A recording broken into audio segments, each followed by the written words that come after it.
Em nome do Pai, do Filho e do Espírito Santo. Amém. Vinde, Espírito Santo, enchei os corações dos vossos fiéis e acendei neles o fogo do vosso amor. Enviai o vosso Espírito e tudo será criado, e renovareis a face da terra. Continuamos com essa sequência de meditações sobre o modo de tornar mais amável e alegre a vida dos outros. E meditaremos agora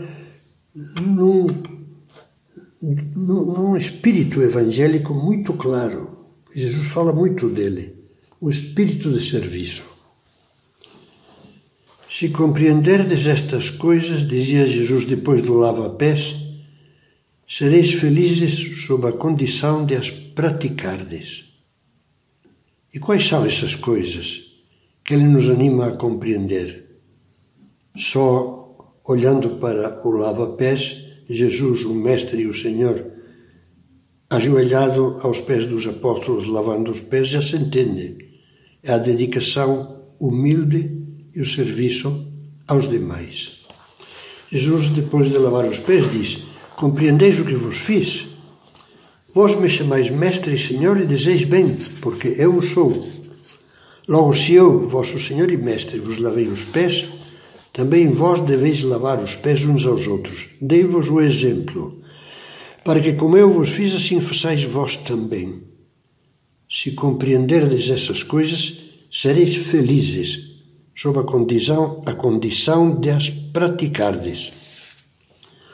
Os apóstolos, ao ouvir estas palavras, devem ter se lembrado de várias discussões que mantiveram entre eles e que Cristo teve que corrigir. São Mateus relata com pormenor que um dia aproximou-se de Jesus a mãe de Tiago e João, acompanhada pelos 2 filhos. Ele pediu: ordena que estes meus 2 filhos se sentem no teu reino, um à tua direita e outro à tua esquerda. Bom, é muito próprio da mãe querer o melhor, o primeiro lugar para os filhos. Mas a resposta do Senhor foi rápida: não sabeis o que pedis. E logo depois lembrou-lhes que para estar junto dele é preciso estar disposto a beber seu cálice, aquele de que falava Jesus na agonia no Horto das Oliveiras. Estar disposto a tomar a cruz. No seu reino não cabem o egoísmo, as ambições, as vantagens. Voltando logo depois para os outros 10 discípulos que estavam indignados com a pretensão dos 2 irmãos, disse-lhes: todo aquele que se quiser tornar grande entre vós, faça-se o vosso servidor. E o que quiser tornar-se entre vós o primeiro, faça-se o vosso servo. Assim como o Filho do Homem veio não para ser servido, mas para servir e dar a sua vida em resgate por uma multidão. Servir e dar a vida é o autorretrato de Cristo. E Jesus quer que seja o nosso retrato. Vamos perguntar-nos por isso: eu tenho esse espírito de serviço que Cristo pede aos seus discípulos? Durante os anos dos meus estudos em Roma, antes da ordenação sacerdotal, todos os dias via, numa sala de estar, um abajur com os seguintes dizeres pintados na cúpula: para servir, servir. Era um apelo, um duplo apelo, pois lembrava os 2 sentidos da palavra servir. Primeiro sentido, é preciso servir no sentido que se fala de uma lâmpada que serve para iluminar ou de um remédio que serve para curar uma doença. Isto é, para poder servir é preciso ter condições, serventia. Deve-se prestar para um determinado fim. Será que nós prestamos para aquilo que Deus e os outros esperam de nós? Se me perguntar para quê, eu lhe responderei com palavras de São Paulo: enquanto temos tempo, façamos o bem a todos. Na prática, isso significa que precisamos preparar-nos, dedicar o esforço e o tempo oportunos para aprimorar cada vez mais as condições pessoais de fazer o bem a todos os que Deus colocou perto de nós. Vejamos alguns exemplos. Há pais e mães que não prestam como deveriam porque não se prepararam para educar os filhos. Nem do ponto de vista humano, formar nas virtudes humanas, procurar uma orientação pedagógica familiar, nem do ponto de vista espiritual. Só improvisam, com muita boa vontade, mas com tremendo despreparo educativo.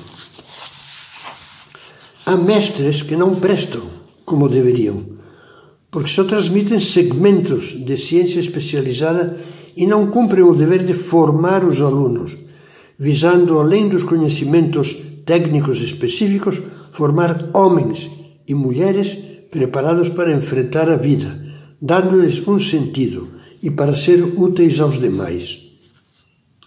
Há profissionais mal formados ou estagnados, pararam de se aprimorar, de estudar, estagnados na profissão, que não prestam o serviço que deveriam, pois pela sua rotina e mediocridade não trabalham bem e não são capazes de fazer deslanchar as capacidades profissionais dos outros.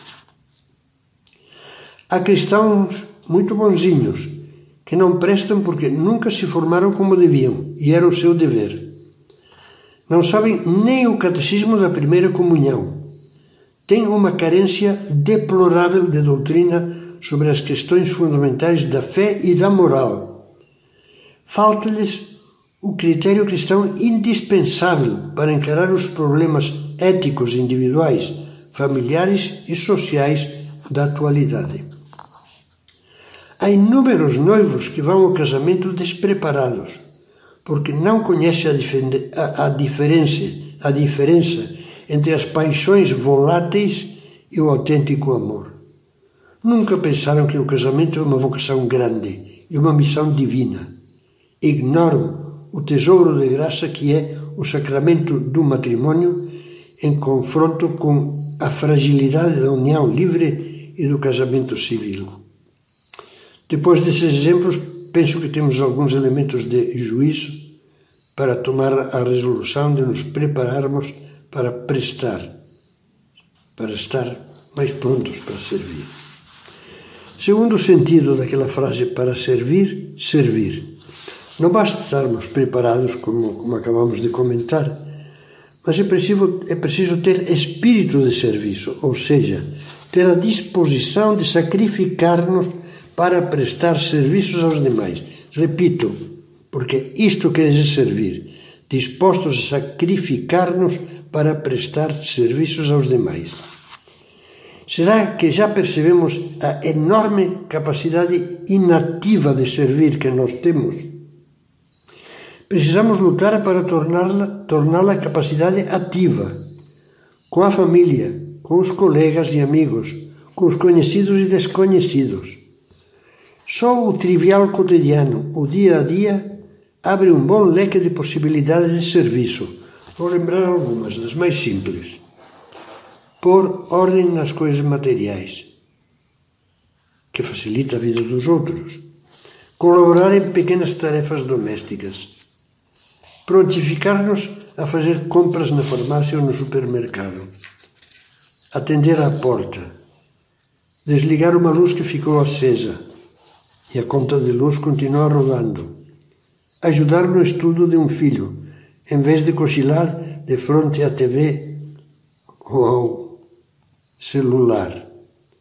Dar uma mão a um colega de trabalho ou sugerir-lhe uma dica útil.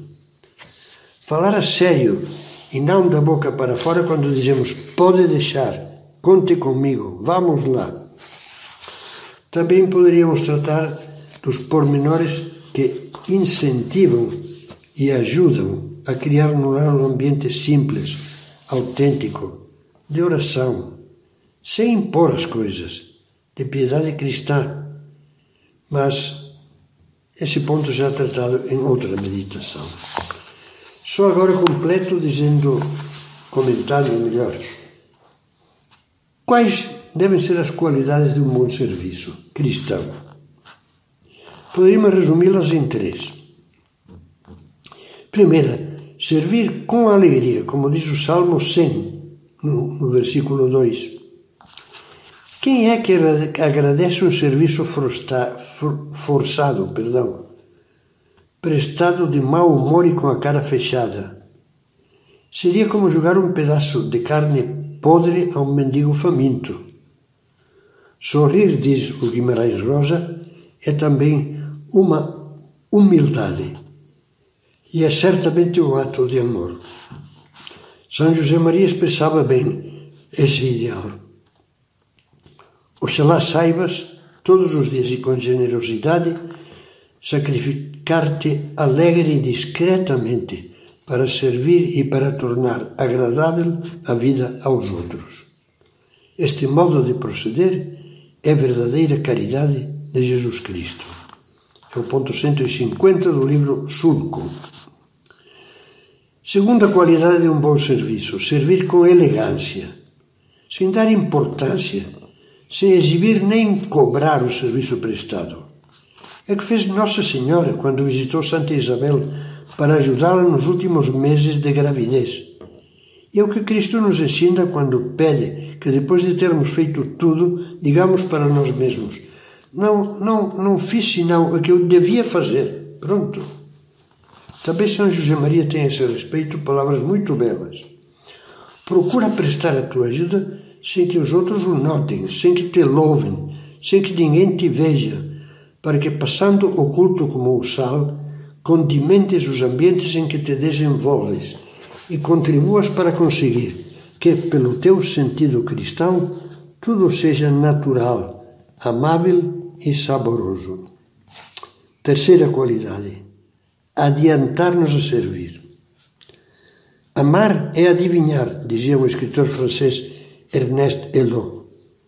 Oxalá saibamos captar o que os outros precisam, ou que esperam, ou que os pode tornar um pouco mais felizes. Ou seja, oxalá tenhamos iniciativas sem que precisem estar a pedir-nos nada ou a puxar por nós. É o que fez Nossa Senhora, quando, sem que ninguém lhe pedisse nada, tomou rapidamente a iniciativa de de viajar para ajudar sua prima Isabel ao saber que ela, com bastante idade, estava esperando um filho. O Papa Francisco, na missa da Jornada Mundial da Juventude no Rio de Janeiro, comentou o salmo recém-recitado por um leitor: Cantai ao Senhor um canto novo, e comentou que esse cântico é o canto da nossa vida, é deixar que a nossa vida se identifique com a vida de Jesus. E a vida de Jesus é uma vida para os demais. Servir é viver para os demais. Esse espírito de serviço é um dos grandes segredos da felicidade que Cristo nos ensina.